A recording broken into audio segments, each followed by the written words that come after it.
Hello everyone, welcome to GS Movies World. और nebula पर आता है जो कि टाइटन्स प्लेनेट से अपनी शिप में बैठकर अर्थ के लिए जा रहे होते हैं। अब इस सफर में उन्हें टोटल 22 दिन गुजर चुके थे। अब इन 22 दिनों के बाद उनके पास खाने और पीने का सारा सामान भी खत्म हो चुका था, जिसकी वजह से टोनी स्टार्क की हालत भी अब काफी खराब हो चुकी थी। अब क्योंकि नेबुला तो एक रोबोट थी, इसीलिए उस पर खाना और पानी ना मिलने का कोई भी असर नहीं होता। जो डिफिकल्टीज भी थी वो सारी टोनी स्टार्क को ही फेस करनी पड़ रही थी। इसीलिए टोनी स्टार्क अब पूरी तरह से हिम्मत हार चुका था और तब वो मरने के लिए अपनी चेयर पर जाकर बैठ जाता है और अपनी मौत का इंतजार करता है। लेकिन ठीक उसी टाइम वहाँ पर एक मिरेकल हो जाता है और वो ये कि उसके सामने आ जाती है कैरल डैनवर्स यानी कि कैप्टन मार्वल। अब जैसे ही कैरल को उनका शिप दिखाई देता है तो वो उनकी हेल्प करने के लिए आगे बढ़ती है। इसके बाद वो उनकी शिप को अर्थ पर ले आती है क्योंकि कैप्टन मार्वल भी बहुत ही ज्यादा इम्पोर्टेंट और पावरफुल कैरेक्टर है। फिर हमें दिखाया जाता है कि जब थैनोस ने इन्फिनिटी स्टोन्स मिलने पर चुटकी बजाई थी तब सभी लोग राख में बदलकर खत्म हो रहे थे। लेकिन उसी टाइम निक फ्यूरी ने अपने डिवाइस से कैप्टन मार्वल को एक मैसेज भेजा था। तब उस मैसेज के मिलते ही कैप्टन मार्वल अर्थ की तरफ आने लगती है। लेकिन इसी दौरान उसे वहाँ पर टोनी स्टार्क का शिप दिखाई देता है, तो इसीलिए वो स्पेसशिप को भी अर्थ पर ले आती है। कैरल को अर्थ पर आने के बाद थैनोस के बारे में सारी इन्फॉर्मेशन मिल जाती है और जब उसे ये पता चला कि थैनोस बहुत ज्यादा पावरफुल है तो उसने सभी एवेंजर्स को एक आइडिया दिया कि हम क्यों ना सारे इन्फिनिटी स्टोन्स को जमा करें और वापिस से इसी टाइमलाइन में आकर उन सारे इन्फिनिटी स्टोन्स का यूज करें, जिससे होगा ये कि सारे मरे हुए लोग वापस आ जाएंगे और साथ साथ हम थैनोस का भी खेल खत्म कर सकेंगे। ठीक उसी टाइम पर उन्हें अपने सिस्टम से एक खास किस्म की इन्फॉर्मेशन मिलती है, जहाँ पर रॉकेट उन्हें बताता है कि जब थैनोस ने चुटकी बजाई थी तो पूरे यूनिवर्स में एक ऐसी वेव यानी लहर फैली थी जो कि आज से पहले कभी भी नहीं देखी गई। और बिल्कुल ऐसा ही 2 दिन पहले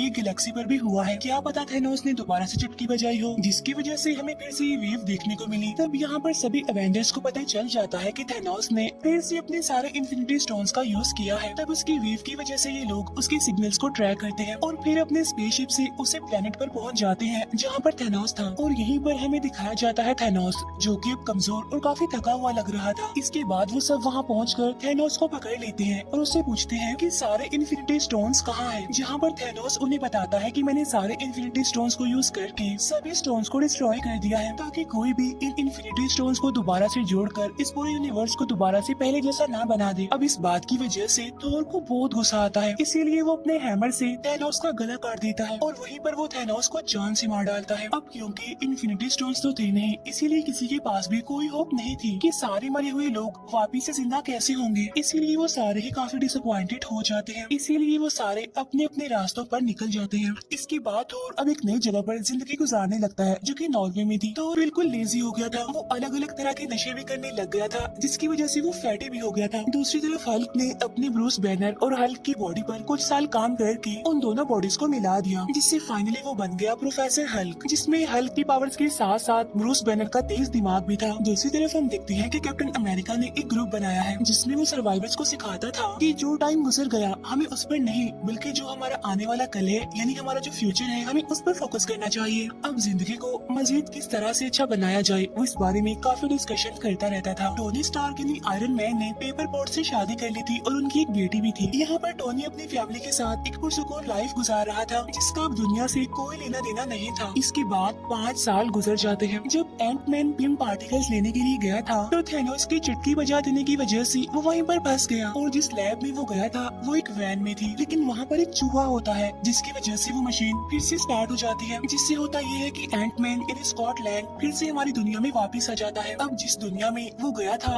वो हमारी दुनिया से बिल्कुल अलग थी। वहाँ का डायमेंशन, वहाँ का टाइम, सब कुछ हमारी दुनिया से बिल्कुल अलग था। अब क्योंकि टाइम तो बिल्कुल अलग था तो इसलिए उस दुनिया में गुजारे गए 5 घंटे इस दुनिया के 5 सालों के बराबर थे। और जब थैनोस ने आधी पॉपुलेशन को खत्म कर दिया था तो उस इंसिडेंट को 5 साल गुजर गए थे, लेकिन उस दुनिया में सिर्फ 5 घंटे ही गुजरे थे। और जब स्कॉटलैंड उस दुनिया के 5 घंटे गुजार कर अपनी दुनिया में आता है तो वो देखता है कि सब कुछ बदल चुका है और उसकी बेटी भी 5 साल ज्यादा बड़ी हो गई थी। इस सारे सिचुएशन को जानने के बाद स्कॉट अपने फ्रेंड्स यानी अवेंजर्स के पास जाता है और वो उन्हें बताता है कि थैनोस की चुटकी बजाने के बाद इस इंसिडेंट को 5 साल गुजर गए हैं ना, लेकिन इस दुनिया में तो सिर्फ और सिर्फ 5 घंटे गुजरे हैं। स्कॉट यहाँ पर कैप्टन अमेरिका को बताता है कि अगर हम पिम पार्टिकल और उस दुनिया को यूज करना सीख जाएं तो हम 5 साल पीछे जाकर सभी होने वाले एक्सीडेंट्स और गलतियों को ठीक कर सकते हैं। तो उसकी इस बात पर स्टीव यानी कैप्टन अमेरिका एग्री करता है और अब एंटमैन, कैप्टन अमेरिका और ब्लैक विडो तीनों मिलकर हेल्प मांगने के लिए टोनी स्टार्क यानी आयरन मैन के पास जाते हैं, जहाँ पर टोनी अपनी फैमिली के साथ हिल स्टेशन पर रहता था। यहाँ पर वो लोग टोनी को अपने प्लान के बारे में बताते हैं कि अगर हम उस दुनिया को सही से यूज कर लें तो हम टाइम में पीछे जाकर सभी हादसों को ठीक कर सकते हैं और टाल सकते हैं। लेकिन टोनी स्टार्क जानता था कि इस काम में खतरा है और रिस्क है, और अगर उसने ये काम कर दिया तो उसकी फैमिली भी खतरे में आ सकती है। तो इसीलिए टोनी स्टार्क उनसे ये काम करने के लिए साफ इनकार कर देता है, जिसकी वजह से वो लोग काफी डिसअपॉइंटेड होकर वहाँ से चले जाते हैं। अब क्योंकि टोनी ने तो उनकी हेल्प करने के लिए इनकार कर दिया था, तो इसीलिए वो सीधा जाते हैं हल्क के पास, जो कि अब था प्रोफेसर हल्क। अब क्योंकि ब्रूस बैनर का दिमाग काफी तेज था, इसीलिए वो लोगों की हेल्प करने के लिए एग्री हो जाता है। तो इसीलिए अब वो लग जाते हैं एक टाइम मशीन बनाने में,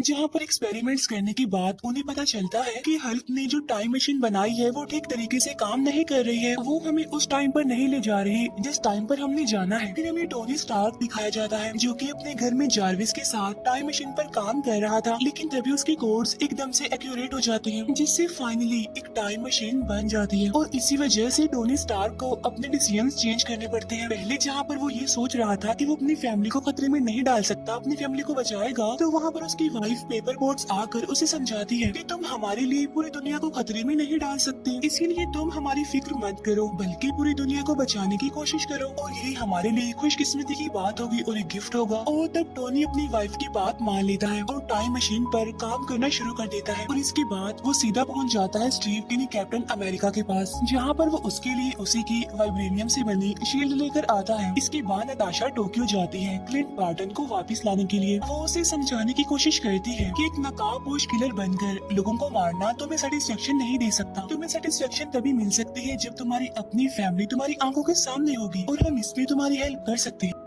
इसके बाद रॉकेट और हल्क नॉर्वे पहुंचते हैं, जहां पर थॉर होता है। थॉर को देखकर ऐसा लग रहा था कि अब वो किसी भी काम का नहीं रहा, क्योंकि वो काफी लेजी होने के साथ साथ काफी फैटी हो गया था, और अब उसका इन लड़ाइयों से कोई कनेक्शन नहीं रहा। लेकिन वो लोग उसे समझाते हैं और उसे कहते हैं कि अगर ये टाइम मशीन काम कर गई तो तुम थैनोस से अपना पुराना बदला ले सकते हो, और साथ ही हम यूनिवर्स से खत्म हुए लोगों को दोबारा जिंदा भी कर सकते हैं। अब थॉर उनकी इस बात पर एग्री करता है और उनके साथ मिल जाता है, और इसके साथ ही टाइम मशीन की टेस्टिंग स्टार्ट हो जाती है, जहाँ पर अवेंजर्स यानी सुपर हीरोज अलग अलग ग्रुप्स में अलग अलग टाइमलाइन के साथ अलग अलग जगहों पर जाने के लिए सेपरेट हो जाते हैं। इसके बाद हम देखते हैं एंटमैन और कैप्टन अमेरिका 2012 के टाइम में पहुंच जाते हैं, जहां पर न्यूयॉर्क में वॉर चल रही थी। 2012 के टाइमलाइन के अकॉर्डिंग वहां पर 3 इन्फिनिटी स्टोन्स मौजूद थे, जिनमें एक था टाइम स्टोन, एक था स्पेस स्टोन और एक था माइंड स्टोन। माइंड स्टोन वही जो थैनोस ने खुद लोकी को दिया था। अब टोनी और एंटमैन स्पेस स्टोन को लेने के लिए अवेंजर्स टावर चले जाते हैं, लेकिन वहाँ जाकर एक गड़बड़ हो जाती है, जहाँ पर हल्क आकर उनका काम खराब कर देता है, क्योंकि उनके हाथ से स्पेस स्टोन निकल जाता है और स्पेस स्टोन को लोकी अपने साथ लेकर चला जाता है। दूसरी तरफ कैप्टन अमेरिका का सामना होता है स्टीव रॉजर यानी अगले कैप्टन अमेरिका से। यहाँ पर कुछ टाइम के लिए उन दोनों के बीच फाइट होने लगती है, लेकिन फाइनली लेटेस्ट वाला कैप्टन अमेरिका माइंड स्टोन को वहाँ से लेकर चला जाता है। इसके बाद हल्क टाइम स्टोन को लेने के लिए जाता है, लेकिन वहाँ पर टाइम स्टोन डॉक्टर स्ट्रेंज के पास नहीं बल्कि गुरु माँ के पास होता है। यहाँ पर हल्क गुरु माँ से टाइम स्टोन को मांगता है, जिस पर गुरु माँ उसे कहती है कि अगर मैंने तुम्हें टाइम स्टोन दे दिया तो इस पूरे यूनिवर्स में बहुत सारे टाइम लाइन्स बन जाएंगी, जिसकी वजह से हमारी टाइम लाइन बिगड़ जाएगी, जो कि मैं बिल्कुल भी होने नहीं दे सकती। तब यहाँ पर हल्क गुरु माँ को काफी समझाने की कोशिश करता है कि फ्यूचर में काफी बड़े बड़े हादसे होने वाले हैं, जिसके लिए मुझे इस टाइम स्टोन की बहुत जरूरत है, लेकिन स्टिल गुरु माँ उसकी बात नहीं मानती। तब यहाँ पर ब्रूस बैनर उसे कहता है कि अगर डॉक्टर स्ट्रेंज ने टाइम स्टोन थैनोस को दिया है तो उसके पीछे उसका कोई मास्टर प्लान जरूर छुपा होगा। अब गुरु माँ इस बात पर एग्री करती है और अब वो फाइनली टाइम स्टोन हल्क को दे देती है। अब यहाँ पर कैप्टन अमेरिका और हल्क ने माइंड स्टोन और टाइम स्टोन तो हासिल कर लिए थे, लेकिन टोनी स्टार्क और एंटमैन को अभी तक स्पेस स्टोन नहीं मिला था, जिसकी वजह से अब टोनी स्टार्क और कैप्टन अमेरिका ये डिसाइड करते हैं कि वो टाइम में और पीछे जाएंगे और वहाँ जाकर वो स्पेस स्टोन को हासिल करने की कोशिश करेंगे। और इसके बाद वो दोनों पहुँच जाते हैं सीधा 1970 के टाइमलाइन में, जहाँ पर हम टोनी स्टार्क के फादर को देखते हैं। यहाँ पर टोनी अपने फादर से मिलकर काफी खुश होता है, साथ साथ वो वहाँ से स्पेस स्टोन हासिल करने में भी कामयाब हो जाता है। लेकिन अब क्योंकि कैप्टन अमेरिका भी वहाँ पर मौजूद होता है, तो इसीलिए वहाँ पर उसे पिम पार्टिकल्स भी नजर आ जाते हैं, तो इसीलिए वो पिम पार्टिकल्स को भी लेकर अपने रियल वाले टाइमलाइन में आ जाते हैं वापस। इसके बाद थॉर और रॉकेट पहुँच जाते हैं 2013 के टाइमलाइन में, जहाँ पर उन्होंने रियलिटी स्टोन लेना था जो कि जेन फॉस्टर की बॉडी में था, तो इसीलिए वो दोनों जेन फॉस्टर के लोकेशन पर चले जाते हैं। वहाँ पर जाकर थॉर अपनी मदर से मिलता है। यहाँ पर वो अपनी मदर को सारी बात समझाने की कोशिश करता है। अब क्योंकि थॉर की मदर एक जादूगरनी थी, इसीलिए वो फ्यूचर देखकर थॉर की सारी डिफिकल्टीज समझ चुकी थी और इसीलिए वो थॉर को समझाने की कोशिश करती है कि तुम्हें परेशान होने की कोई जरूरत नहीं है, क्योंकि जो कुछ भी होगा अच्छा होगा। और ठीक उसी टाइम पर थॉर अपना हाथ आगे करता है, जहाँ पर उसका हैमर भी अब उसके पास आ चुका था। वही रॉकेट भी जेन फॉस्टर की बॉडी से रियलिटी स्टोन हासिल करने में कामयाब हो गया था, इसीलिए वो दोनों वापिस से अपनी टाइम लाइन में आ जाते हैं। इसके बाद हमें दिखाए जाते हैं क्लिंट बार्टन यानी होकाई और ब्लैक विडो, जो कि 2014 के टाइम लाइन में आते हैं और यहाँ पर वो सोल स्टोन हासिल करने के लिए आए थे, जहाँ पर वो मिलते हैं रेड स्कल से। यहाँ पर रेड स्कल सोल स्टोन के लिए उन्हें बताता है कि ये स्टोन हमेशा सोल के बदले सोल मांगता है और अगर तुम सोल स्टोन को पाना चाहते हो तो तुम्हें एक सोल को सेक्रीफाइस करना पड़ेगा। अब यहाँ पर वो दोनों समझ जाते हैं कि अगर उन दोनों में से कोई एक खुद को सेक्रीफाइस नहीं करेगा तो वो सोल स्टोन हासिल नहीं कर सकेंगे। अब यहाँ पर वो दोनों एक दूसरे को बचाने के लिए अपनी ही जान सेक्रीफाइस करने के लिए भी तैयार थे और यहाँ पर उन दोनों के बीच काफी अच्छी फाइट होती है। लेकिन यहाँ पर नताशा सोल स्टोन के लिए खुद को सेक्रीफाइस कर देती है, जहाँ पर Clint Barton finally soul stone हासिल कर लेता है और इसीलिए वो भी अपने रियल वाले टाइम लाइन में आ जाता है। इसके बाद सीन शिफ्ट होकर जेम्स रूट्स और नेबुला पर आता है, जो कि 2014 के टाइम लाइन में जाते हैं टाइटन्स प्लेनेट पर, जहाँ पर पीटर क्विल पहले से ही मौजूद होता है और इसके बाद वो सभी पावर स्टोन को हासिल करने के लिए चले जाते हैं। और जब ये उस जगह पर पहुँचते हैं तो ये पीटर क्विल को बेहोश करके पावर स्टोन को लेने ही वाली होती है, लेकिन तभी नेबुला को पुरानी नेबुला की वजह से यादें आने लगती हैं, जिसकी वजह से उसका ट्रांसमीटर खराब हो जाता है, जिसकी वजह से नेबुला वहीं पर बेहोश हो जाती है, जहाँ पर थैनोस की टीम आकर नेबुला को प्रिजनर बना लेती है। अब क्योंकि नेबुला एक ह्यूमनॉइड थी, यानी आधी इंसान और आधी एंड्रॉइड, जिसका फायदा उठाकर थैनोस उसकी सारी की सारी मेमोरी को स्कैन कर लेता है। साथ साथ 2014 वाले थैनोस को 2018 में होने वाले सारे इवेंट्स के बारे में पता चल जाता है। उसे ये भी पता चल जाता है कि फाइनली उसने सारे के सारे इन्फिनिटी स्टोन्स हासिल कर लिए और साथ साथ यूनिवर्स की आधी पॉपुलेशन को भी खत्म कर दिया, जिसकी वजह से अब उसका मकसद और भी ज्यादा स्ट्रॉन्ग हो जाता है। साथ ही अब थैनोस नेबुला से उसके पिम पार्टिकल्स को भी ले लेता है और वो उसे काफी अपग्रेडेड वर्जन में बनाकर अपनी पूरी टीम के साथ अर्थ पर 2023 वाले डायमेंशन में आ जाता है। इसके बाद अवेंजर्स सारे इन्फिनिटी स्टोन्स को एक नए गोल्ड आर्मर में लगा देते हैं और अब बारी आती है कि इस गोल्ड आर्मर को कौन यूज करेगा, जिसकी वजह से वो सारी पॉपुलेशन जो इस यूनिवर्स से खत्म हो गई थी वो वापस आ जाएगी। तब यहाँ पर सबसे पहले थॉर आगे आता है, लेकिन हल्क उसे कहता है कि इसके अंदर गामा वेव्स हैं और अगर तुमने इसका यूज किया तो तुम्हारा काफी बुरा हाल हो जाएगा, तो क्यों ना इसका यूज मैं करूँ, क्योंकि मैं भी तो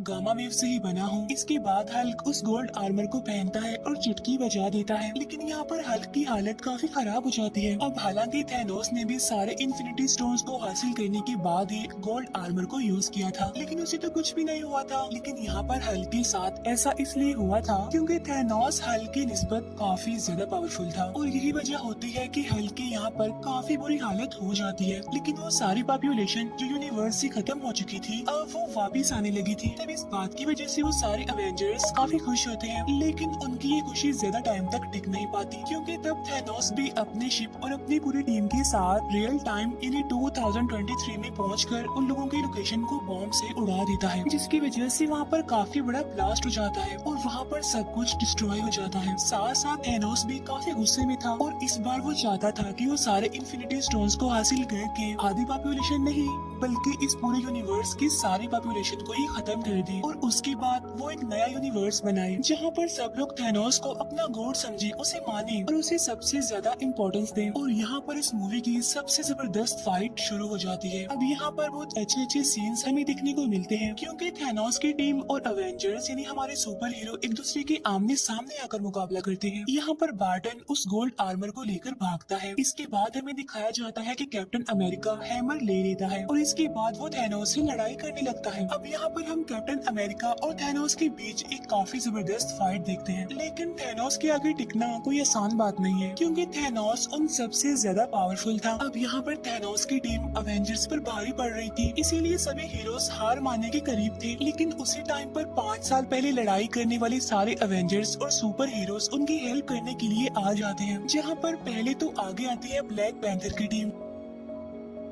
इसके बाद सेकंड नंबर पर आगे आती है वोंग की पूरी टीम। और अब सारे अवेंजर्स एक बार फिर से इकट्ठा होकर थैनोस और उसकी टीम के अगेंस्ट लड़ने लगते हैं। यहीं पर हम देखते हैं कि डॉक्टर स्ट्रेंज आयरन मैन को वही इशारा देते हैं कि ये वही आखिरी प्रेडिक्शन है जो मैंने लाखों करोड़ों में से एक चूज की थी, और अगर हम इस मोमेंट पर सक्सेसफुल हो गए तो हम थैनोस का खात्मा कर सकते हैं, वरना तो हमें दूसरा मौका तो नहीं मिलने वाला। यही हमारे पास आखिरी मौका है, हमें इसमें ही कुछ करके दिखाना है। अब यहाँ पर आयरन मैन थैनोस के हाथ से सारे इन्फिनिटी स्टोन्स चुरा कर अपने गोल्ड आर्मर में पहन लेता है, और इसके बाद वो बोलता है आई एम आयरन मैन, और ऐसा कहते ही वो भी चिट्ठी बजाता है, जिससे कि थैनोस और उसकी सारी टीम राख बनकर अब वहाँ से गायब हो जाती है। और अब बचते हैं तो सिर्फ और सिर्फ इस पूरे रियल टाइम के हीरोज और साथ ही इस टाइमलाइन की पॉपुलेशन। लेकिन साथ साथ यहाँ पर आयरन मैन काफी बुरी तरीके से इंजर्ड हो गया था। और इसके बाद यहाँ पर हम वो सैड सीन देखते हैं जहाँ पर आयरन मैन की मौत हो जाती है। इसके फौरन बाद हम टोनी स्टार्क यानी आयरन मैन का फ्यूनरल देखते हैं, जिसमें के सारे एवेंजर्स आए हुए थे। इसके बाद और पीटर क्विल और गार्डियंस ऑफ द गैलेक्सी की टीम के साथ निकल जाता है। अब एवेंजर्स ने ये डिसाइड किया था कि हम जिस भी स्टोन को जहाँ से भी उठाएंगे तो हमारा काम खत्म होने के बाद हम उस स्टोन को वापिस से उसकी जगह पर रख आएंगे। तो इस काम के लिए आगे बढ़ता है कैप्टन अमेरिका। अब यहाँ पर कैप्टन अमेरिका थोर के हैमर और साथ साथ 6 के 6 इन्फिनिटी स्टोन्स को अपने साथ में लेकर टाइम मशीन का यूज करते हुए हर स्टोन को उसकी जगह पर वापस रख देता है। अब क्योंकि कैप्टन अमेरिका ने 70 साल